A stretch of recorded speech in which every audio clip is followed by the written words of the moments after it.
Muhim eslatma akalar, tashqariga akfa eshik yoki romlardan alyumin, plast farqi yo'q, foydalaning yaxshi. Plast bo'lsa yana ham yaxshiroq bo'ladi.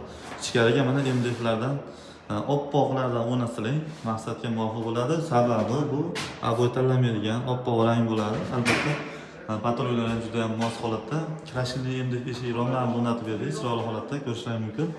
Aytdagi uslubda juda ham chiroyli chiqdi. Sifatli kraska mahsulotlarini sepilgan, to'rtloy sepilgan, zamoylar ham original zamoylar, rezinkalar bilan besparod qilib, to'g'ri kirib ketadigan qilib o'rnatib berdik. Ichkari tomonlardan ko'rsatib o'tamiz. Xo'p, ichkari tomonlari ashkalarni qilib berdik. Mana qo'lni aylantirib, cho'qlarga alohida e'tibor beriblar. Yo'llariga mana tanoq chiqdi, xudo xolasa.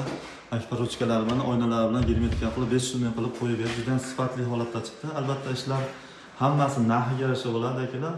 Bu bitta eshikni puliga bozordan 3 ta eshik bilan yoki 4 ta eshik beradi akalar. Bu qalinligidan ko'ryapsizlar, ichlari ham to'la holatda, mana bo'sh joyi yo'q. 90-80% to'la holatda bo'lgan og'ir qalin eshiklar. Uchtadan qalin oshmoshqlari, zavодской nalishliklari bilan qalin nalishliklar qo'yildi. Atkor zonaga polni o'rab berdi. Juda ham ideal holatda chiqqan.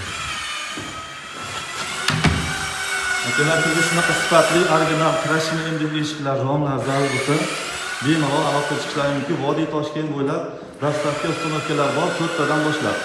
Eshigimiz narxi 4 million so'mdan chiqdi, ashkalari bilan bo'ldi. Romimiz narxi 3,5 million so'mdan bo'ldi. Ko'ryapsizlar, chaspagilik oddiy romlarga alishtirmasda yoki solishtirmasda bozor romlariga, arzon romlarga alishtirmasda original bir rom bu. Xo'p, voha bilan dastavkalarimiz bor, kelishgan holda olib beramiz akalar. Tuzlashda davom etasizlar, sog' bo'linglar.